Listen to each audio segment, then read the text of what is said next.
Sometimes the way to win the game is to not play it at all.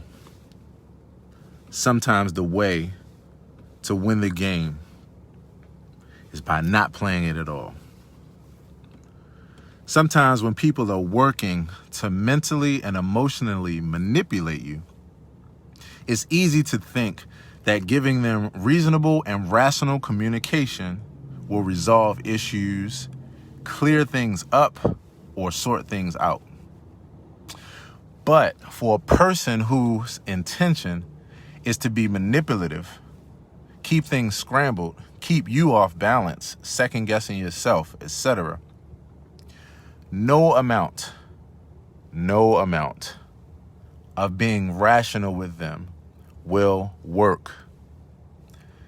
You trying equals something different for them than it does for you. For you, it means clarifying. For them, it means giving them more artillery to continue to abuse you and to feed into the game that they are playing. The way to succeed with this type of game is to not play it at all. In this game, anything you say or do can and will be held against you. You're not dealing with a healthy person that thinks in rational ways. You're dealing with an unhealthy person that sees things backwards. So trying to apply logic to the illogical is illogical, ultimately, by definition.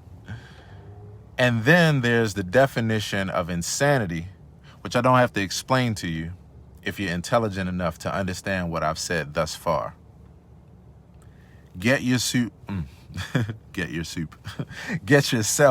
out of the loop and win the game by not playing at all. Real talk, people. Emotional manipulation is real. Don't fall victim to it when you don't have to. Sometimes people's whole deal is just getting you to continue to respond, getting you to continue to get irritated. Do you know that being offended can be a choice? There are times when you just can't control your emotions and things affect you. But there are times that things are painful, but they don't have to be suffering. There are things that are painful that don't have to be suffering. In many of these kind of situations, you are the one that determines whether it's just painful or whether it's suffering. You determine whether it's suffering, because suffering means that it continues to bother you. It continues to throw you off track. It continues to just be an obstacle that's in your way, that's in your face. And it doesn't have to be. You have the power to shift, and you have the power to not allow anyone to have power over you. So a lot of times people that are emotionally manipulative, they will, as my mother used to say, they will play on your intelligence. People will play on your intelligence.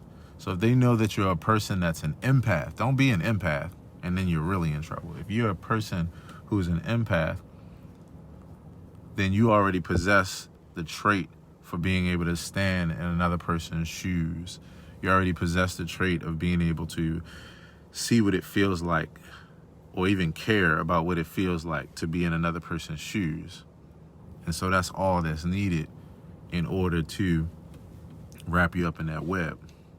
These are real simple and slick emotional manipulative games. So you don't want to fall victim to these kind of things.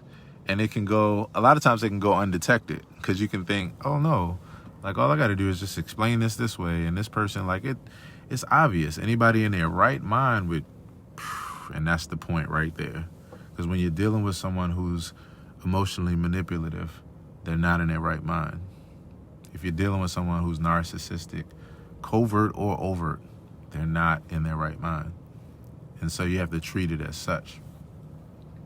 So you can't play the game. As soon as you stop playing the game, then the person immediately, like, they realize they can't continue with that kind of thing. They can't continue manipulating you. So that's important. The way to win the game is by not playing it at all. Don't forget it. Tell me what you think.